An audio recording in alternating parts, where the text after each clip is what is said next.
paghihis sa kakli.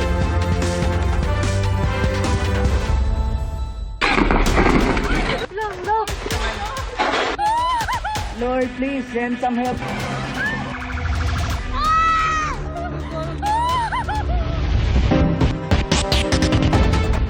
Mga kapuso, hindi pa tapos ang bangungot para sa mga Cebuano sa gitna ng patuloy na aftershocks ng magnitude 6.9 na lindol. Mahigit 70 ang patay, kabilang ang isang babaeng nagbuwis ng buhay para masagip ang kanyang pamilya. At mula sa Cebu City, saksi live, si Emil Sumangi. Emil?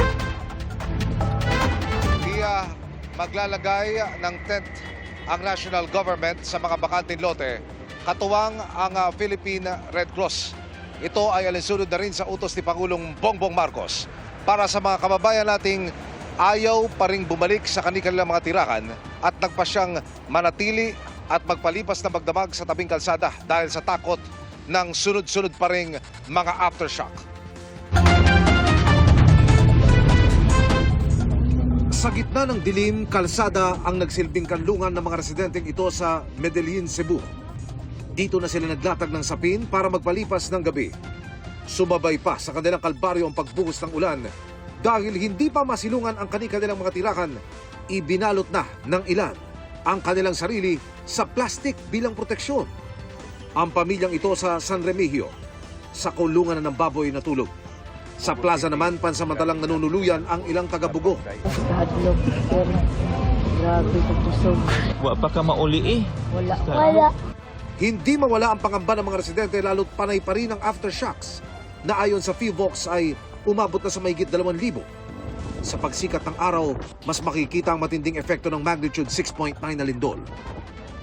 Mga nananawagan ng tulong, pagkain at tubig ang bumungad sa amin sa bahaging ito ng Don Gregorio Antigua sa bayan ng Borbon. Bakit lumabas na kayo dito sa tabing kalsada at daladala nyo ito? Bakit? Manghingi na kami ng pagkain, tubig, at saka bigas. Yung bahay nyo, nauuwian Oo. nyo ba? Nasa labas na kami, natutulog.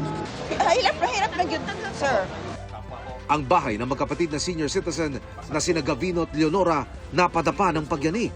Yung kanilang bahay, hindi na ho itsurang bahay at mistulang sinalansan ng mga kahoy na lamang at nagdomino ho dahil po sa lakas ng lindol.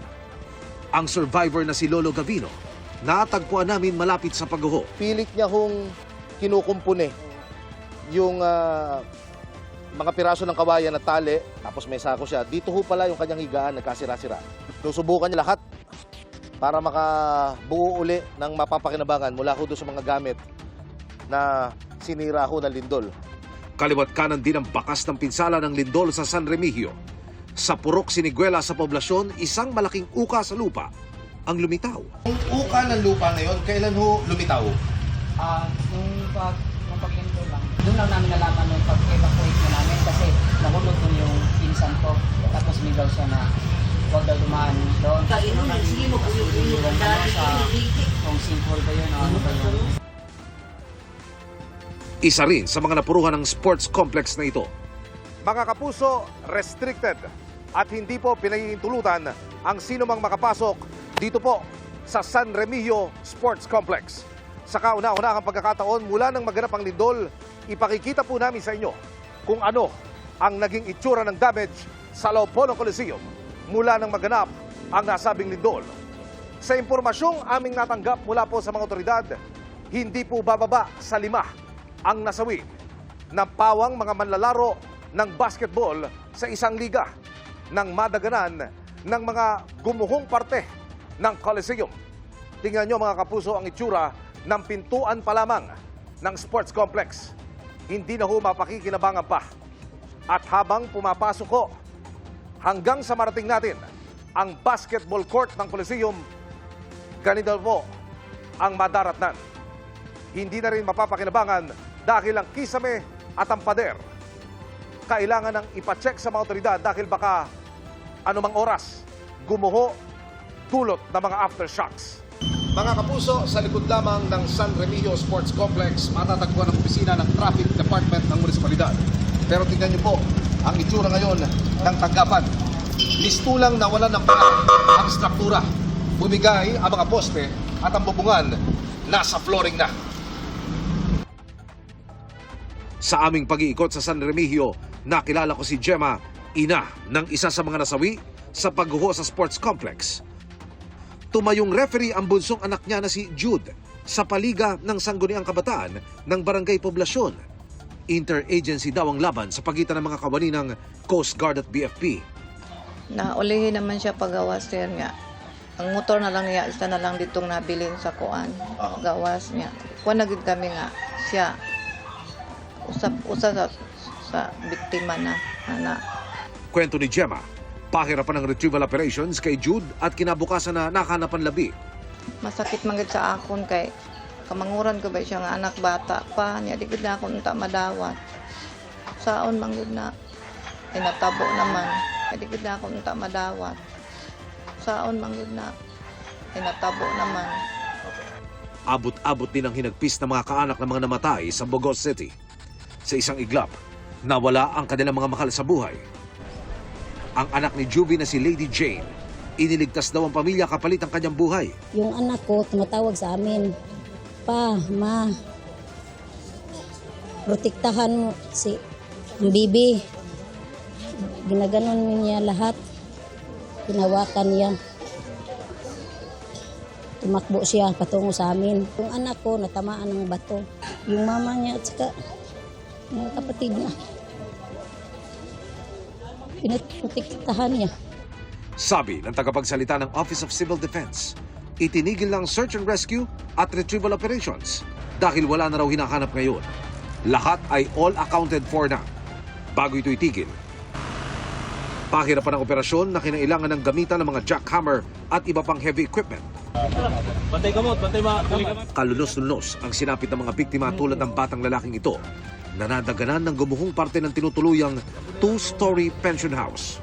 Kasama niyang nasawi ang kanyang ina na sunod na na-recover ng mga rescuer. Umakyat na sa 73 ang mga nasawi sa iba't ibang bahagi ng Cebu. Ang mga pasyente sa Cebu Provincial Hospital nasa labas pa rin. Kahit tiniyak na ng mga nag-inspeksyong structural engineers na ligtas ang gusali, takot pa raw pumasok sa loob ng ospital ang mga pasyente dahil sa mga aftershock. Sa gitna ng takot at pangamba, malalim na pananampalataya at pag-asa ang kinakapitan ng mga apektadong residente. Salamat lang sa Ginoo nga naluwas sa taon. Salamat kay Lord. Ang hirap pala. Pero okay lang, nandyan naman siya.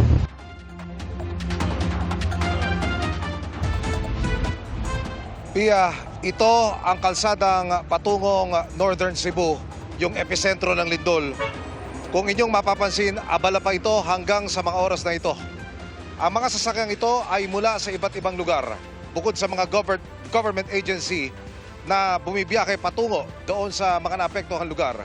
May mga private vehicles din na mula sa iba't ibang lugar pa ng Cebu. Mga sibilyan ito, Pia.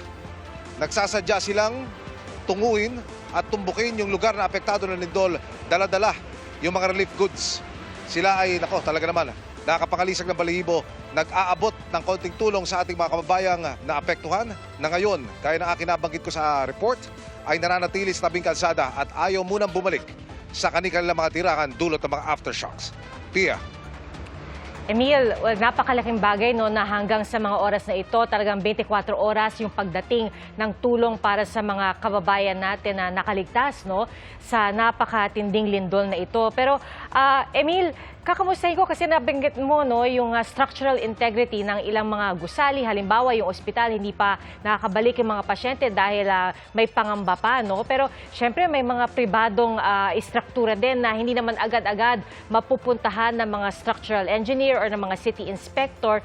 Ano ba ang abiso na binibigay sa kanila, sa mga residente? Halimbawa, mga dapat nahanapin na senyales sa kanilang mga bahay para matiyak no, na ligtas pang pasukin ito? O meron ba silang mga dapat hanapin, halimbawa mga maliliit na bitak? Safe pa ba yun na pasukin kahit maliit lang yung bitak? Pinapayuhan ng PHIVOLCS, maging ng LGU at ng mga barangay na nakakasakop sa mga lugar na naapektuhan ang mga residente na unang-una, tama ka Pia, i-verify o i-check yung pader na kanilang mga bahay kung may mga crack. Kung meron man, i-report ito agad sa barangay at ang barangay ang magre-report sa LGU naman para ipa-inspeksyon kaagad ang structural integrity ng kanilang mga bahay. Papunta naman dito sa mga national buildings o yung mga gusali na pag-aari ng gobyerno gaya na lamang ng Cebu Provincial Hospital na kanina lamang ayon na rin sa report ng ating kapusong si Susan Enriquez ay na-inspeksyon na.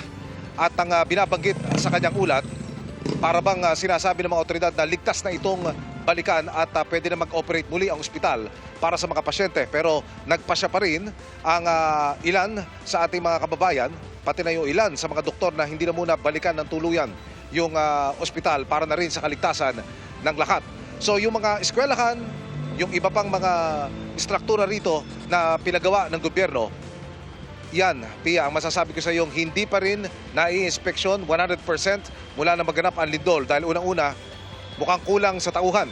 Kaya humihiram ang government offices, pati na ang LGU, ng mga tauhan mula sa mga karatig na probinsya, karatig na regions, para sila isakluluan dito sa pag-iinspeksyon ng mga istruktura kung pwede pa bang tirhan o kailangan na talagang lisanin at i-collapse para na rin sa kaligtasan ng lahat. Pia. Alright, Emil, mag-ingat kayo at maraming salamat sa iyo, Emil Sumangil. Bubuo po ng 10th city si Pangulong Bongbong Marcos para sa mga nawalan ng tirahan sa Cebu dahil sa magnitude 6.9 na lindol. Nangako rin ang Office of the President ng 180 million pesos na halaga ng tulong para sa mga nasalanta. Saksi, si Femari Dumabok ng GMA Regional TV.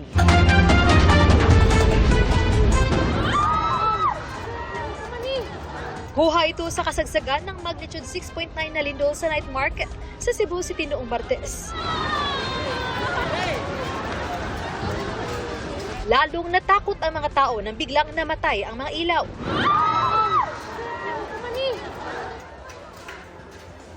Kanina, nagsagawa ng aerial inspection si Pangulong Bongbong Marcos sa iniwang pinsala ng lindol.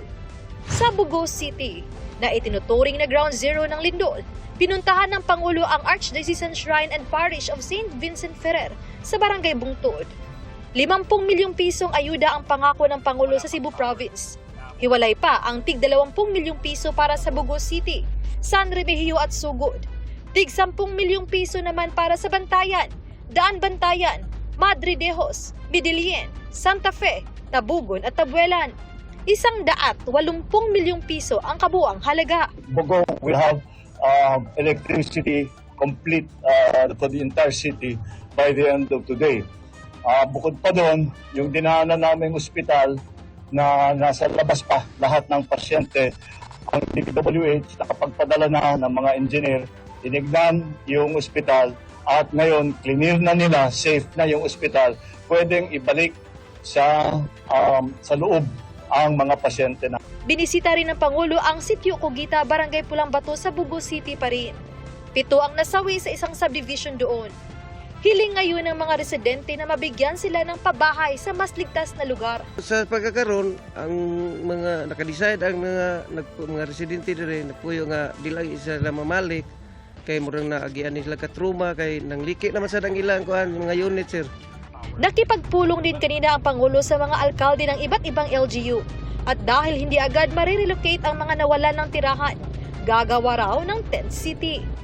Gagawin natin, kukuha tayo ng mga tent na malalaki at itatayo natin kagaya ng sinabi ko sa ating mga LGU executives.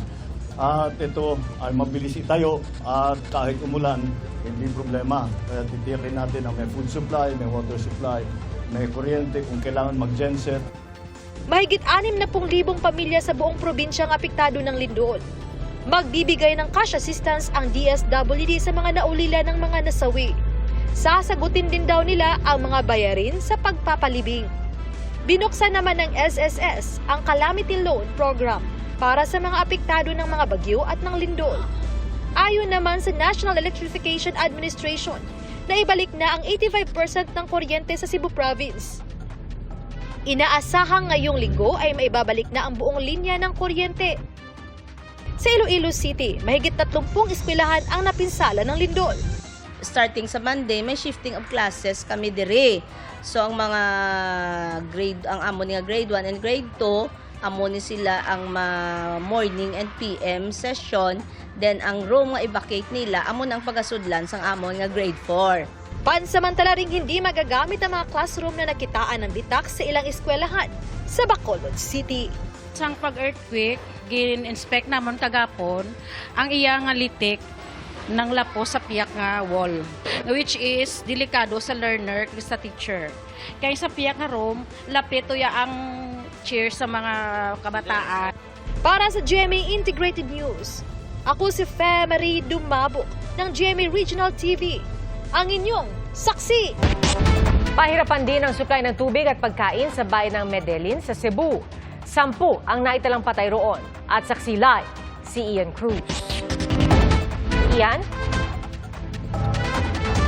Pia, tulong nga ang patuloy na hiling ng ating mga kababayan dito sa Northern Cebu na matinding tinamaan ng malakas na lindol. At Pia, ngayong magdamag ay inaasahang maraming mga residente dito ang magpapalipas pa rin ng magdamag sa mga open spaces dahil nga sa pangambang magkaroon muli ng mga aftershocks. At ngayon nga, Pia, ito parang nakakarinig na naman tayo at nakakaramdam itong mga pagyanig dito sa kinaroroonan natin dito sa San Vicente Port, dito yan sa Bogo City, dito sa Cebu. Ginawa ko talaga ang lahat pero hindi ko talaga maangat yung... Labis ang hinagpis ni Cherry Ann dahil sa pagpanaw ng kanyang inang si Anyana Cueva, isang senior citizen. Nasawi ang kanyang ina matapos madaganan ng gumuho nilang bahay sa bayan ng Medellin dahil sa magnitude 6.9 na lindol sa Cebu. Doble pa ang pighati dahil katabing nakaburol ni Anyana ang kapatid na si Rolando Soliano na nadaganan din matapos gumuho ang kanilang tirahan. Nasa ospital pa ngayon ang anak ni Rolando na si Charlotte. Mga kapuso, kabilang po yung bahay na ito sa mga nawasak sa malakas na lindol dito sa Medellin, dito sa Cebu. Nakikita po natin, talagang wasak na wasak yung bahay at wala talagang natira. At ayon nga dun sa kanilang kapitbahay ay isang matandang lalaki na senior citizen ang nasawi dito matapos ng madaganan itong guho, at yung kanyang anak naman na dalaga ay nadala na raw sa ospital dahil nga sa mga pinsala nito sa iba't ibang bahagi ng katawan. Pagpasok namin, yung anak na niyang sige sumigang patulong sila sa amin. Yung tatay niya nandun din sa ilalim, parang walang malay na sir. Yung pag-angat niya namin pagkuha sa yung bata niya, wala na siyang malay sir. Ay sa post ni Cebu Governor Pambari 4, 10 ang naitalang nasawi sa Medellin dahil sa lindol. Bukod sa nasirang mga bahay sa barangay Lamintac Sur, may napinsala ring paaralan. Sa isang tulay sa Medellin, dahan-dahan ang usad ng mga sasakyang dumaraan. Isang linya lang ang nagagamit doon matapos magkabitak-bitak ang tulay kasunod ng malakas sa pagyanig noong Martes ng gabi. Kaya po dahan-dahan lamang yung mga sasakyan na dumadaan dito. Talagang may mga parte nga ho na malalalim yung bitak. Ayan po. Kaya nilagyan na nito mga sign para syempre hindi ma-aksidente yung mga dumadaan dito. Pagsapit ng gabi, nadaanan naman namin ang ilang residente na nag-aabang ng mahihina ng tulong. Dito mahirap na ang tubig sa amin. Bigas, pagkain talaga. Yan ang kailangan sir, bigas at saka tubig. Sa drone video nakuha ng isang residente sa Laan Bantayan, kita ang lawak ng pinsalang iniwan ng lindol matapos mawasak ang simbahan ng Santa Rosa de Lima. Kahapon, dumating sa Cebu si Vice President Sara Duterte at mga kasama sa Office of the Vice President para sa relief operations. Namahagi sila ng food packs, tubig, hygiene kits at iba pang non-food essentials sa mga apektadong pamilya sa Medellin, San Remigio, Bogo, Tabuelan at Tabugon. Nagpaabot din ng panalangin ng bise para sa mga naulila at mga nawala ng tirahan. We are fervently praying for your safety in Cebu and other parts of the Visayas affected by the earthquake and aftershocks. We ask God to grant comfort to those who have lost loved ones and to provide relief and strength for those holding their families together amid property loss and damage. Ang Amerika handa raw tumulong sa relief efforts sa mga biktima ng lindol sa Cebu. Nagpaabot ng pakikiramay sa mga naulila si US Ambassador Mary Kay Carlson. Gayun din ang mga ambassador ng Australia, Japan at ng European Union. Nagpahayag din ng pakikiramay at pakikiisa ang India, Germany, Canada, New Zealand, Czech Republic, Sweden at WHO Europe, pati ang Malaysia, Taiwan, China at France. Nagpahatid din ng pakikiramay at panalangin si Pope Leo XIV. Pia, yung nakikita nyo dito sa aking lugaran, ito yung ilan lamang sa mga tahanan at mga establishmento dito sa San Vicente Port, dito yan sa Bugos City, dito sa Cebu, at makikita nga natin talagang wasak na itong mga to, Pia, at sabi nung kanilang kapitan, baka hindi na talaga ito pakinabangan. Alam mo, Pia, may mga nasugatan dahil nung time na yon, computer shop daw ito, may mga bata pa na naglalaro dyan na ang sabi sa atin ni kapitan ay hinitsa na lang daw nung may-ari ng computer shop, gayon din yung anak niya at yung sila mag-asawa, kaya nakaligtas sila. At dito naman sa establishment na to, ang kinikwento nila, meron daw nalaglag doon sa likuran dahil dagat, Pia, yung likod nito. Mabuti na lamang daw at low tide nung gabing yon, kaya naman nakuha pa rin nila yung mga nalaglag dito sa dagat. Pero kung high tide daw natapat, baka may nalunod pa at nasawi. Mabuti na lamang at hindi nga nangyari yon. At Pia, kanina nga nung tayo nagre-report sa iyo ay nakaramdam na naman tayo nung aftershocks. Medyo mahina lang ito at hindi naman ganong katindi, pero talagang nararamdaman pa rin. Kaya nga yan pa rin yung pangamba ng ating mga kababayan dito. Kaya hindi sila natutulog at pumapasok doon sa kanilang mga tahanan ay dahil nga nagkakaroon pa rin ng mga aftershocks at talagang may trauma pa ang ating mga kababayan. Ayaw muna nilang pumasok doon sa kanilang mga tahanan dahil nga baka daw magkaroon muli ng malakas sa pag-uga. Ay gusto kasi nila nasa open space na sila para anytime talagang mas ligtas daw sila kung sila ay mananatili doon. So yan muna ang latest mula rito sa Bugos City, dito sa Cebu. Para sa GMA Integrated News, ako si Ian Cruz, ang inyong saksi. Alright, Ian, una sa lahat, nabanggit mo nga na may aftershock at kanina habang pinapakilala mo or ini-introduce mo yung iyong report ay naramdaman mo yung aftershock. So una sa lahat, kayo ba'y nasa maayos na posisyon para pwede natin ipagpatuloy itong ating tanungan? Yes, Pia, nandito naman tayo sa open space, kalsada ito, at yung distance naman natin dun sa likuran talagang may kalayuan. Talagang pinili din talaga ng ating team na mag-live tayo sa isang lugar na secure tayo kung sakali nga magkaroon ng pagyanig, Pia. Well, mabuti rin, Ian, gaya ng nabanggit mo na mas mahina na yung mga aftershocks na nararanasan ngayon. Pero importante pa rin na tayo maging alerto para nasa ligtas na sitwasyon ng lahat. Pero Ian, isang tanong lamang, dahil pinakita mo sa inyong ulat, sa iyong report, yung mga iba't ibang mga pinsalang tinamo ng iba't ibang mga istruktura, iba't ibang mga gusali. Pero meron na ba, Ian, ng mga pribadong establishmento halimbawa na nakapagbalik operasyon na? Naku, Pia, dito sa pag-iikot natin dito sa Bugos City, napansin natin na doon sa kabayanan talagang napakadilim pa, Pia, kasi nga wala rin namang kuryente at maraming mga establishmento, mga kainan, restaurant talagang hindi pa rin talaga nakababalik sa kanilang mga pang-araw-araw na ginagawa talaga. Yung mga tindahan wala pa rin. Doon sa Medellin, yung pinuntahan din natin na kalapit nitong Bugos City, ay ganun din, Pia. Wala pa rin talaga halos na nagbubukas doon. Kaya ang ating mga kababayan ay magtataka yung iba, bakit nanghihingi sila ng tubig, na umaasa sila magkakaroon ng mga pagkain na madadala dito dahil yun nga, sarado karamihan yung mabibilhan nila ng mga pagkain at iba pang mga supplies. Kaya mabuti naman, Pia, nung pumunta tayo dito sa Northern Cebu, alam mo, umabot tayo ng mahigit 4 na oras na biyahe mula doon sa Lapu-Lapu City, doon sa Mactan, papunta nga dito sa Bogo at sa Medellin.